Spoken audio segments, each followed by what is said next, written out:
Consent is the idea that animals are just willing participants in whatever it is that we'd like to do with them.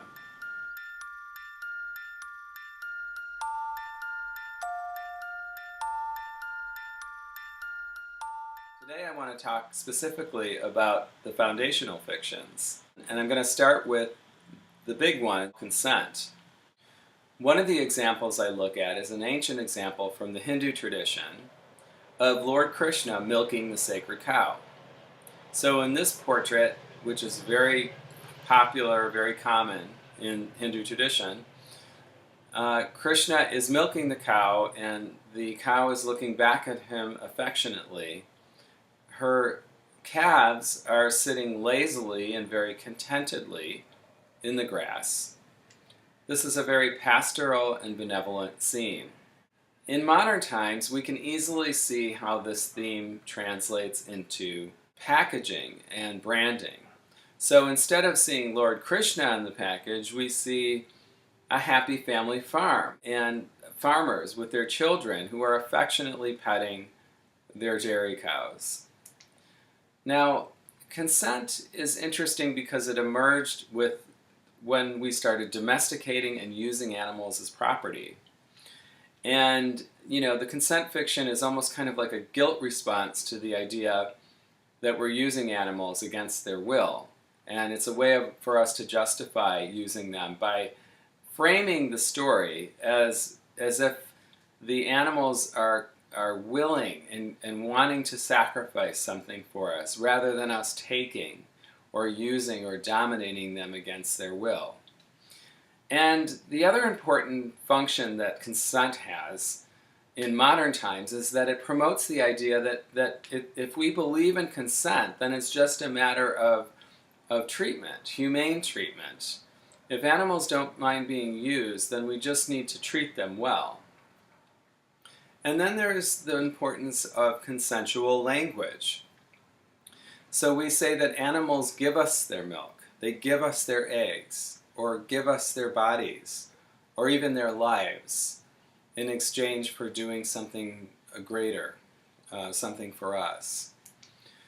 Another important foundational fiction is what I call objectification, and an example I discuss is a striking visual comparison between a beer bottle opener and the machinery that is used to amputate the beak from a newborn chick. But it's not just the piece of equipment that is similar in design, it's also the way we handle the beer bottle compared to the baby chick. We handle them in the same way, and the piece of equipment that is used to debeak the animal is very similar to the beer bottle opener. Another common fiction that's connected to objectification is what I call commodification. I use an example of a photo that I actually took when I was at a farmer's market in Marin County, California, and I was kind of sifting through all this beautiful produce and flowers, and kind of tucked away behind all of this was a little cage with these beautiful little peeping baby chicks that were looking out the wire, and there was a sign above their head that read $2 each. And I ask you to think about that for a moment. I mean, think about the fact that we put a value, a price tag, on the entire lifetime of experiences of a highly conscious, highly aware bird that is really the price of just a tube of disposable toothpaste. And that gives you some sense of just how powerful the commodification fiction is. And then, of course, we have humane washing, which is built upon consent, right? So first we have to believe that animals are consensual in being used, and then it's just a matter of how we treat them. And that's where humane washing comes in as such an important and powerful fiction for the industry. And one of the key figures in humane washing that I discuss at great length in the book is Temple Grandin. In fact, there was a film made about Temple Grandin called Temple Grandin, released by a otherwise progressive television network, HBO, which portrays Grandin not as she really is, but as this kind of Mother Teresa to farmed animals. And in reality, we know that Grandin is actually a paid spokesperson for major trade organizations in animal agriculture, like the American Meat Institute and the National Turkey Federation. She shows up in their videos. She's their paid spokesperson at conferences. And she's the humane face of the industry that violently and needlessly kills 10 billion baby animals a year in the US alone. And then there's euphemism as another foundational fiction. The use of nice words that conceal horrible practices and terrible suffering of animals. So one example is artificial insemination that I discuss in the book.